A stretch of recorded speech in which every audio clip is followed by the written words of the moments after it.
welcome to Turn the Page, the official podcast of the Syosset Public Library.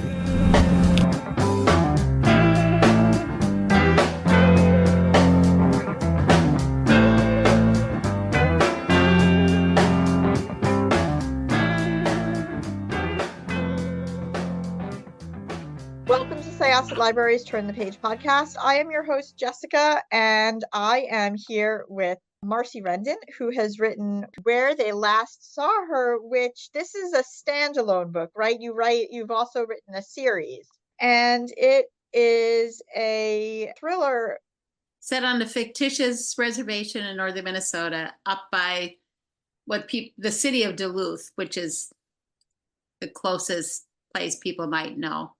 About Quill and her friends Galen and Punk, and women who have gone missing in the First Nations community, which is a topic that is very relevant, but you don't hear a lot about it. I mean, when you look up the numbers, it is beyond imagination. And Quill is a mom, and she has what she feels is a very stable marriage to somebody who's wonderful.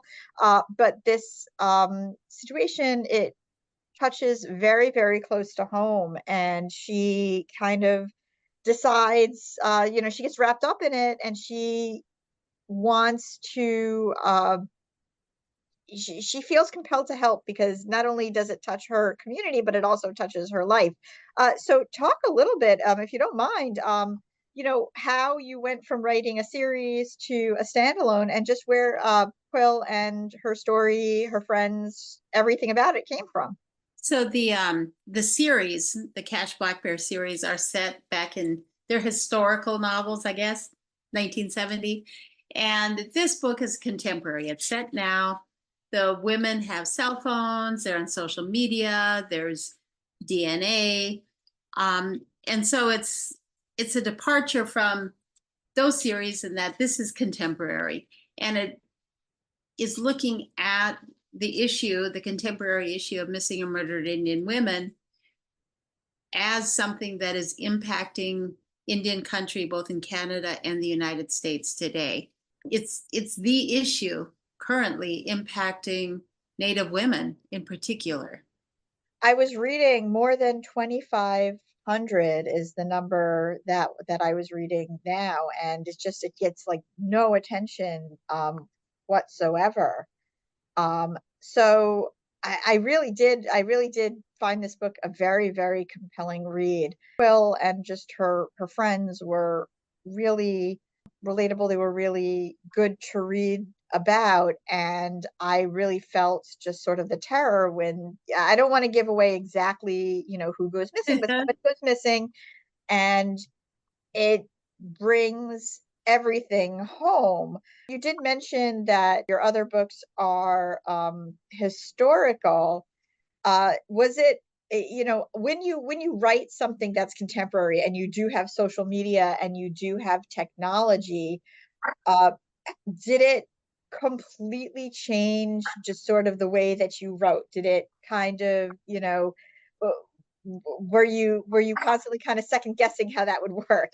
In the historical novels, there wasn't the science, wasn't the technology. Yeah, so with the contemporary, it has to be real, it has to be factual, because people will know if you have some of the facts wrong. In the historical novels, if I happen to name a wrong time when a show is on the television, nobody really remembers.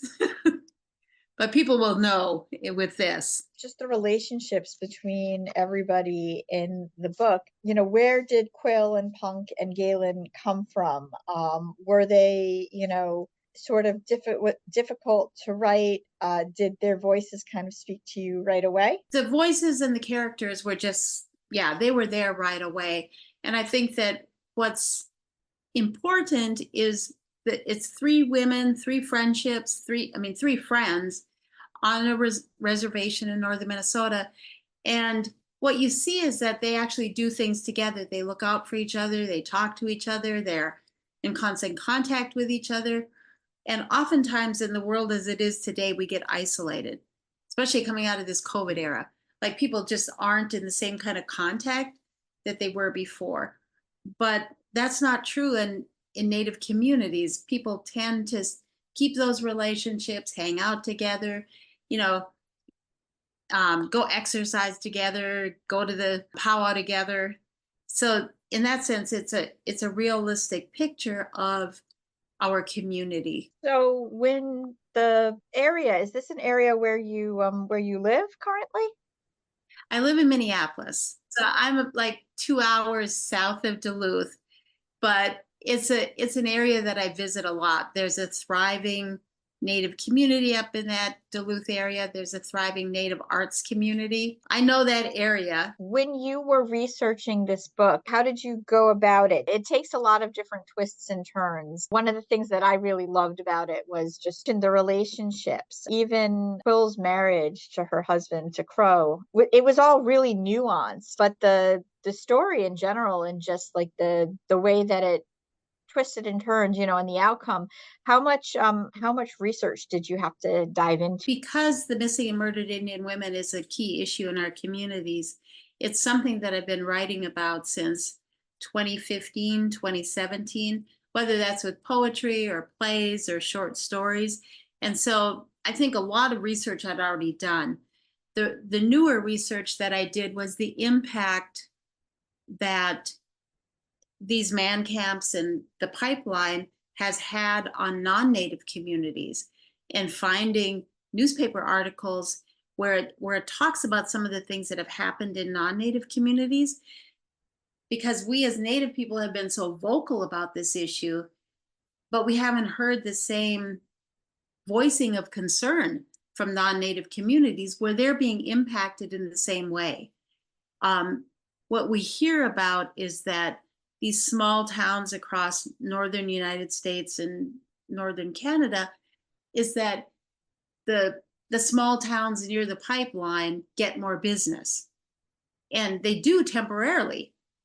But once that work is done, the people disappear and the economy in those areas goes back to the same way that it was before the pipelines came through. So I did that kind of research, and then the different law enforcement agencies that are involved, because it does change. Reservations have tribal cops, cities have city cops, the state has a state agency. If there's a transportation of somebody across lines, then we're talking federal, or depending on which reservation, it might be federal jurisdiction to begin with.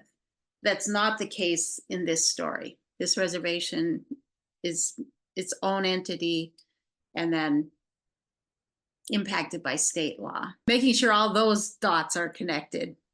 With the characters, was there anyone in particular whose voice you felt really came through the loudest? In the storyline, Quill seems to be the primary character of the three. The one who spoke the most to me was Galen, the younger woman. I don't know why. There was something about, she just seemed so lost and so vulnerable, and at the same time, so tough and resilient. Could you tell us what the pipeline is? Well, the oil pipeline, it's an extractive industry that has started on the Canadian western side of Canada, and it's extracting oil, and then they're running the pipeline across the upper part of the United States into the shipping harbor of Duluth. And so along this whole expanse, when they're putting in the pipeline, these man camps appear because that's where the work is. So hundreds, thousands of men show up in basically trailer houses, and they live in those trailer houses, and then they work the pipeline. And when that job is done, then they move. It makes it easy for the type of trafficking that happens, right, because of it. It's like there's like the actual pipeline, but there's also like the metaphoric pipeline, which is, it's something even like seedy and underneath it. It's almost like the pipeline that we were talking about is